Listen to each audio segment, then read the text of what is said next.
वसलामुन अला इबादिल्लज़ीना इस्तफ़ा अम्मा बाद फ़अऊज़ु बिल्लाहि मिनश शैतानिर रजीम बिस्मिल्लाहिर रहमानिर रहीम वलक़द बअसना फ़ी कुल्लि उम्मतिर रसूलन अन इअ्बुदुल्लाह वज्तनिबुत ताग़ूत वक़ाल अल्लाहु तबारक व तआला फ़ी मक़ाम आख़र वमा अरसलना मिर रसूलिन इल्ला बिलिसानि क़ौमिही लियुबय्यिन लहुम फ़युज़िल्लुल्लाहु मन यशाअ व यहदी मन यशाअ वहुवल अज़ीज़ुल हकीम।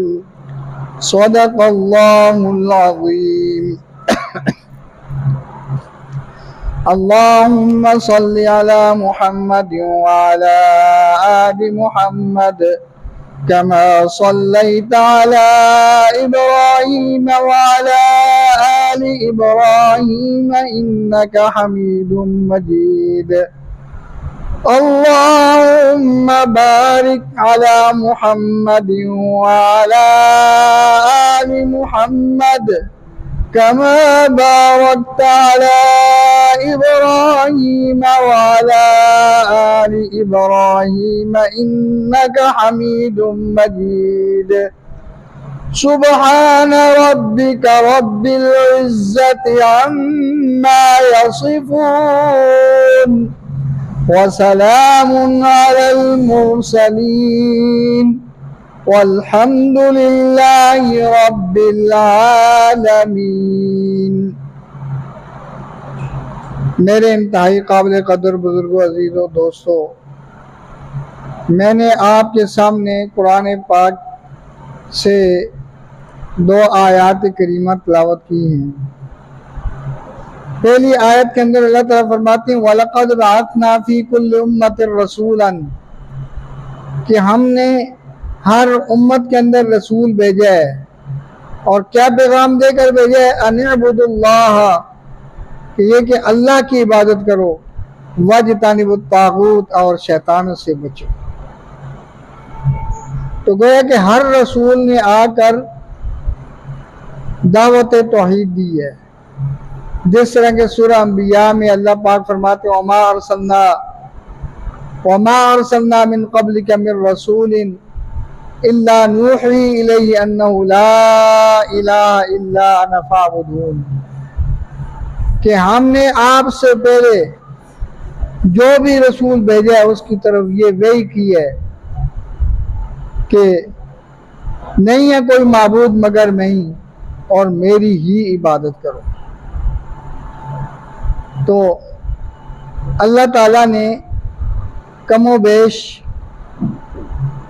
1,24,000 अम्बिया अलैहिमुस्सलाम को मबूस फरमाया। इसलिए भेजा कि मेरी पहचान कराएं और इनको ये बताएं कि मेरा और तुम्हारा दुश्मन शैतान है, इससे बचो। अल्लाह ने इस चीज़ को समझाने के लिए कसरत के साथ अम्बिया अलैहिमुस्सलाम को भेजा, जिनकी इब्तिदा आदम अलैहिस्सलाम से हुई और जिनकी इंतहा मुहम्मदुर रसूलुल्लाह सल्लल्लाहु अलैहि वसल्लम पे होती है। नबूवत हज़रत आदम अलैहिस्सलाम से शुरू हुई और इख्तिताम नबी अकरम सल्लल्लाहु अलैहि वसल्लम पर होता है। अल्लाह ने नबी अकरम सल्लल्लाहु अलैहि वसल्लम को खातमुन नबिय्यीन बनाकर भेजा है। और दूसरी आयत के अंदर ये फरमाया वमा अरसलना मिर रसूलिन इल्ला बिलिसानि कौमिही, हमने कोई रसूल भी नहीं भेजा मगर उसकी कौम की ज़बान देख। मकसद यह लियुबय्यिन लहुम, ताकि वो उनके लिए वाज़े करे तमाम चीज़ें तौहीद को वाज़े करे, तो देखें दीन के अहम मसले तौहीद के लिए अल्लाह ने हर नबी को उसकी अपनी ज़बान में भेजा है। तो मालूम हुआ कि अपनी ज़बान में जितना कुछ समझ आता है दूसरी ज़बानों में समझ नहीं आता है। अब किसी भी ज़बान को आप ले लें जो आपको नहीं आती है, जो आपकी मादरी ज़बान नहीं है, उसके ऊपर आप सारी उम्र भी गुजार दें तो आपको समझ नहीं आएगी, क्योंकि जो अहले लिसान को, ज़बान वाले को जो समझ आता है दूसरा नहीं समझ सकता। तो अल्लाह ने हर नबी को उसकी कौम की ज़बान में भेजा ताकि उसके सामने वजाहत करे। तो अब जब यूरोप वालों ने देखा कि ये तमाम उलूम के मूजिद जो है ना ये मुसलमान हैं, साइंस के मूजिद जो है ना मुसलमान हैं, तिब के मूजिद भी जो है ना मुसलमान हैं, वो एक मुसलमान होने का मतलब ये है कि ये सारे उलूम जो है ना अरबी ज़बान के अंदर है। तो उन्होंने पता क्या किया, उन्होंने अपनी तरक्की करने के लिए इन सब उलूम को अपनी ज़बान में मुंतकिल किया, अपनी ज़बान के अंदर ले आए, और फिर उसके बाद उन्होंने अपनी ज़बान में मुंतकिल करने के बाद फिर इन उलूम को पढ़ा और वो तरक्की करते चले गए।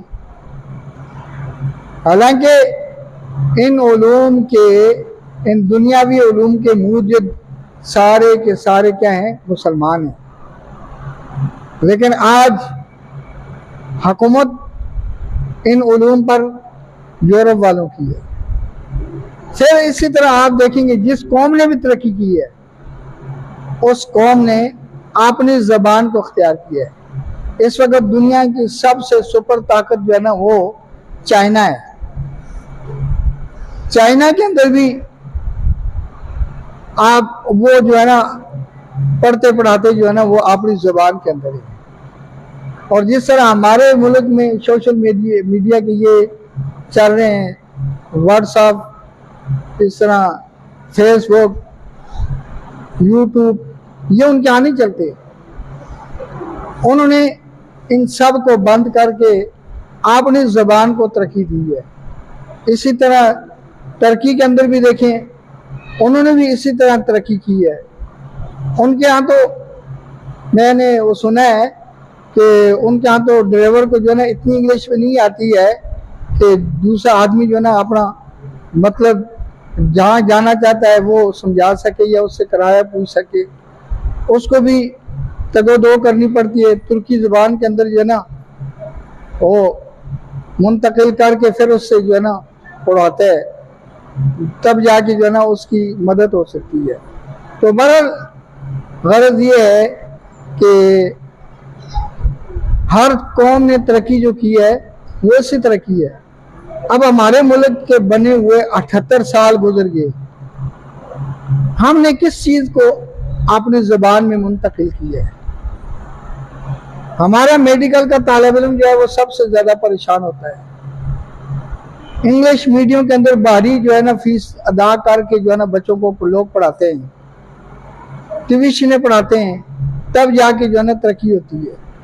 अगर यही सब कुछ हमारी उर्दू ज़बान में होता, हमारी कौमी ज़बान में होता, तो हमारे अंदर तरक्की याफ्ता लोग जो है काबिल तरीन नहीं पैदा हो सकते थे, अच्छे से अच्छे डॉक्टर नहीं पैदा हो सकते थे। लेकिन हमने अपनी कौम के साथ इंसाफ नहीं किया है। हमने कहा कि ये सब कुछ चंद लोगों के पास महदूद रहे, कि हर एक बच्चा जो है वो आगे ना आ सके। वो है कि इंग्लिश में इसको छोड़ने का मतलब यही हुआ ना कि जिनके पास वसाइल हैं वो ही आगे आ सकें, और जिनके पास वसाइल नहीं है वो पीछे चले जाए। वो है कि तमाम असबाब के ऊपर कब्जा जो है ना इन्हीं करे। हालांकि इस्लाम ने हर चीज़ को मरकज़ियत अता फरमाई है। चुनाचे जो नबी करीम सल्लल्लाहु अलैहि वसल्लम इस दीन को लेकर आए हैं, उनको भी मरकजियत हासिल है। अल्लाह ताला फरमाते हैं वमा अरसलनाका इल्ला रहमतल लिल आलमीन, और हमने तो आपको तमाम जहानों के लिए रहमत बनाकर भेजा है। आप हर एक के लिए रहमत हैं, यहाँ तक कि चौपाओं के लिए भी आप रहमत हैं। और इसी तरह फरमाया कुल या अय्युहन्नास इन्नी रसूलुल्लाह इलैकुम जमीअन अल्लज़ी लहू मुल्कुस समावाति वल अर्द ला इलाहा इल्ला हुवा युहयी व युमीत। कह दीजिए ए लोगो, मैं तुम सब के तरफ अल्लाह का रसूल हूं, चाहे वो मशरक के अंदर रहने वाला है, मगरब के अंदर रहने वाला है, चाहे शमाल के अंदर, जुनूब के अंदर, चाहे किसी मुल्क का बाशिंदा है, चाहे उसकी सकाफत जो भी है। लेकिन अब नबी अलैहिस्सलाम की नबूवत का सिक्का चलेगा। फरमाया लक़द कान लकुम फी रसूलिल्लाहि उस्वतुन हसना, कि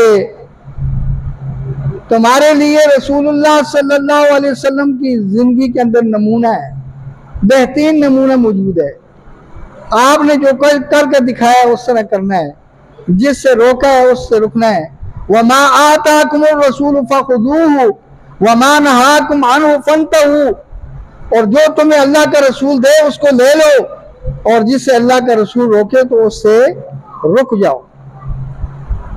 तो ये जब कुछ होगा, सब कुछ होगा, तो ये फिर तरक्की होगी। जब हम इस तरह नहीं करेंगे, हमारे अंदर इत्तिबाए रसूल नहीं आएगी, जब रसूलुल्लाह सल्लल्लाहु अलैहि वसल्लम को आइडियल नहीं बनाएंगे तो हम कभी तरक्की नहीं कर सकते।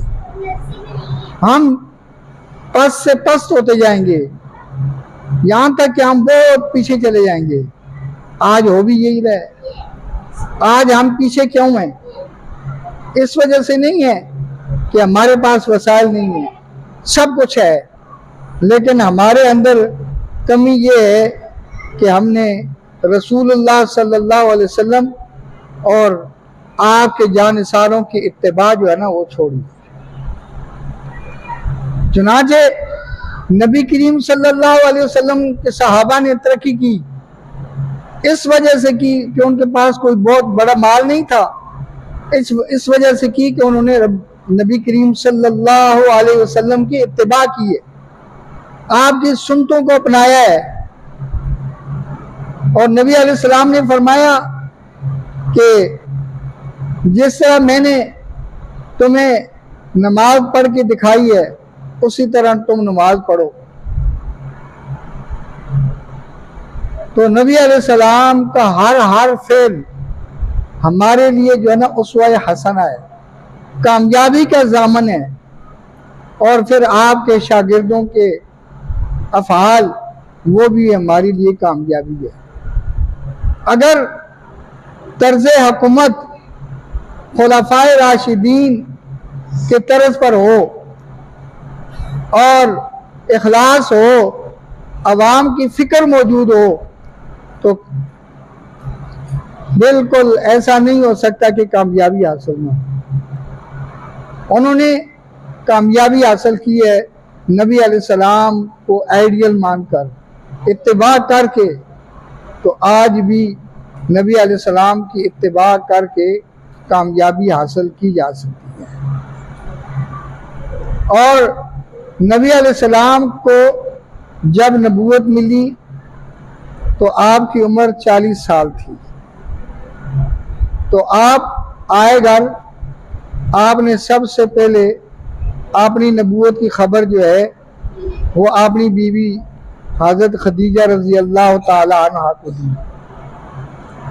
तो सबसे पहले नबी अलैहिस्सलाम की रिसालत पर ईमान लाने वाली कौन थी? हज़रत खदीजा रज़ी अल्लाह ताला अन्हा। तो गया कि नबी अलैहिस्सलाम अकेले थे, तो हज़रत खदीजा के ईमान लाने की वजह से कितने हो गए? 2। कितने हो गए? 2। और फिर नबी अलैहिस्सलाम ने आपने इंतहाई मुखलिस दोस्त अबू बकर सिद्दीक रजी अल्लाह तआला अन्हु को खबर दी, तो उन्होंने बगैर तअम्मुल के, बगैर किसी दलील के उन्होंने फरमाया आपने कहा तो आपने सच बोला है, आप सादिकुल अमीन हैं, आपसे ज्यादा सच्चा कोई नहीं हो सकता, तो लिहाजा मैं आप पर ईमान लाता हूँ। अबू बकर सिद्दीक रजी अल्लाह तआला अन्हु भी ईमान ले आए। तो अब 2 से कितने हो गए? 3 हो गए। और फिर हजरत अली रजी अल्लाह तआला अन्हु नबी अलैहिस्सलाम की परवरिश में थे, और ये नबी अलैहिस्सलाम की परवरिश में भी आप सल्लल्लाहु अलैहि वसल्लम की कोशिश से आए। आपने अपने चचाओं को जमा फरमाया कि ये हमारा जो चचा अबू तालिब है, ये मालियत के एतबार से कमज़ोर है और कसीरुल औलाद है, तो ऐसे करते हैं कि हम इसका हाथ बटाते हैं, हम इसके बच्चों को अपनी परवरिश में ले लेते हैं। तो हजरत अब्बास रज़ियल्लाहु ताला अन्हु ने इनके भाई जाफर को अपनी परवरिश में ले लिया, और ख़ुद नबी अलैहिस्सलाम ने हजरत अली को अपनी परवरिश में ले लिया। तो नबी अलैहिस्सलाम की परवरिश में थे, तो हजरत अली रज़ी अल्लाह ताला भी ईमान ले आए। और फिर हजरत खदीजा के गुलाम जो उन्होंने नबी अलैहिस्सलाम को हिबा किए, और नबी अलैहिस्सलाम का इतना ताल्लुक था, हजरत ज़ैद भी आप पर सब कुछ कुर्बान करने के लिए तैयार हो गए, यहाँ तक कि ज़ैद बिन मोहम्मद का लक़ब मिल गया। बाद में अगरचे इससे रोक दिया गया, उन्होंने भी कलमा पढ़ लिया। तो पहले दिन ये कितने लोग हो गए कलमा पढ़ने वाले?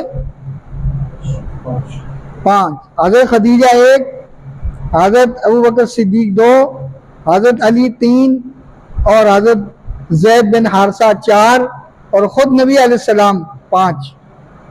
ये 5 अफराद। फिर उसके बाद अबू बकर सिद्दीक रज़ी अल्लाह तआला अन्हु, क्योंकि बड़ी अजीम शख्सियत है मक्का वालों में, और हजरत अबू बकर सिद्दीक रज़ी अल्लाह तआला अन्हु की शान ये थी कि तमाम कबाइल के जो नस्ब थे वो हजरत अबू बकर सिद्दीक रज़ी अल्लाह तआला अन्हु जानते थे। किसी भी कबीले का कोई फर्द हजरत अबू बकर सिद्दीक रज़ी अल्लाह तआला अन्हु बतला देते कि ये इस कबीले से है, इसका ये शजरा नस्ब है।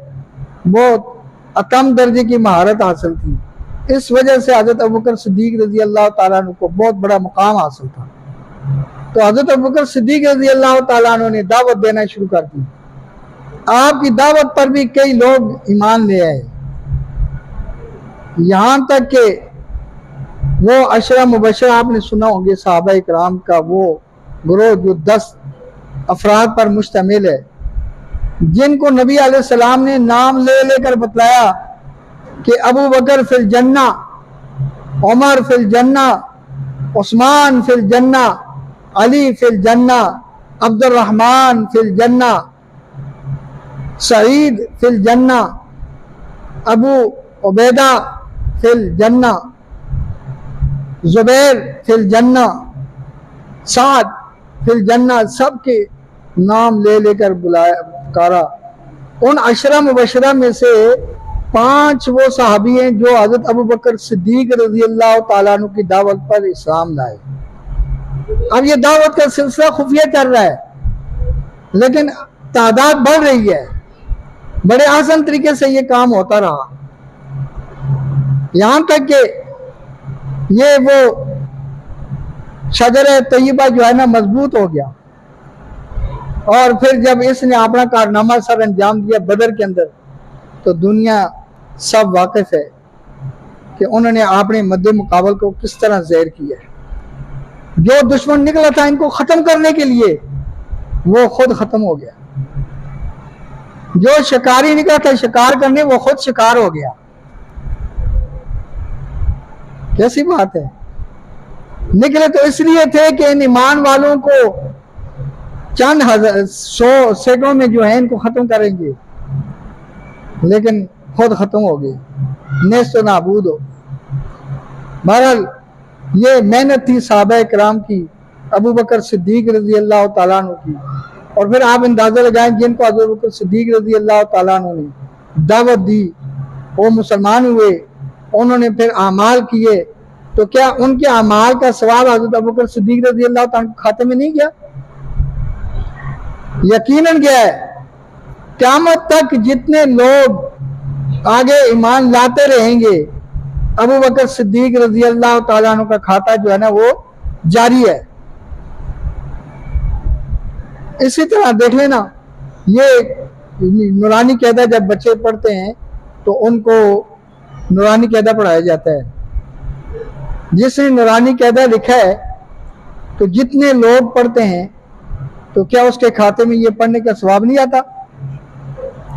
बोले ना यार, सोए हुए जाता है ना, ये सब सवाब मिलता है। तो इसी तरह आप भी दावत देंगे, ये नहीं है कि तबलीग जमात की फर्ज है कि वो आप भी जिस किसी को दावत देंगे, तौहीद की दावत देंगे, जिस किसी को नेकी की दावत देंगे, मस्जिद में लाएंगे, उसकी नेकी का सवाब आपको भी मिलेगा। क्योंकि हदीस पाक में आता है कि नेकी पर रहनुमाई करना,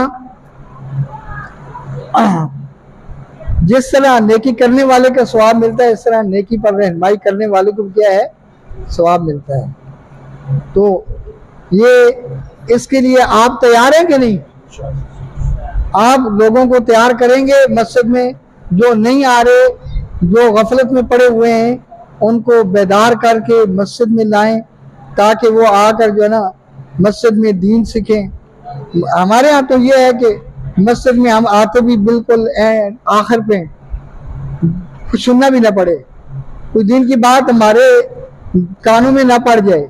चंद खुशकिस्मत लोग जो हैं वो आ जाते हैं माशाल्लाह मस्जिद में। अल्लाह ताला इनकी नेकियों को कबूल फरमाए, अल्लाह ताला मज़ीद इनको तरक्की करने की तौफीक अता फरमाए। और जो नहीं आ रहे, जो गफलत करते हैं, बिल्कुल आखिर में आते हैं, जब अजान होने लगती है, अजान के बाद भी आते हैं, तो अल्लाह ताला उनको भी हिदायत अता फरमाए कि टाइम पे आए मस्जिद में। क्योंकि मस्जिद में टाइम पे आने का फ़ायदा ये होता है कि बड़ा सवाब मिलता है। और बसा औकात तो ये टाइम ऐसा हो जाता है कि फरिश्ते जो है वो रजिस्टर बंद कर देते हैं, हाजिरी लगती ही नहीं है। तो आप बताएं, जिसकी हाजिरी ना लगे तो उसका कुछ शुमार होता है किस खाते में? जब क्लास में बच्चा आए, स्कूल में आए, हाजिरी ना लगे तो वो क्या तस्वर किया जाता है, गैर हाजिर समझा जाता है ना। तो इसलिए जब फरिश्तों के रजिस्टर बंद हो गए तो आप आए, तो फिर आने का फायदा क्या हुआ? आप तो गैर हाजिर हो गए। तो इसलिए अपनी हाजिरी को यकीनी बनाने के लिए आप टाइम से पहले आए, ताकि आपकी हाजिरी जो है ना वो सही हो सके और आपको वो सवाब जो आने पर मिलता है वो मिल सके। कुर्बानी का सवाब मिलता है सबसे पहले तो आने वाले को ऊँट कुर्बान करने का, फिर गाय कुर्बान करने का, फिर बकरी कुर्बान करने का, ठीक है। फिर उसके बाद जो है उससे नीचे सदका करने का, मतलब है कम, बहुत कम होता जाता है। तो यहाँ तक कि जब रजिस्टर बंद हो जाते हैं फिर कुछ भी नहीं मिलता, फिर महरूमी है। अल्लाह ताला से दुआ है कि जो कुछ कहा अल्लाह ताला हमें अमल करने की और इसके ऊपर तवज्जो करने की तौफीक अता फरमाए। व आखिर दावाना अनिल हम्दुलिल्लाहि रब्बिल आलमीन।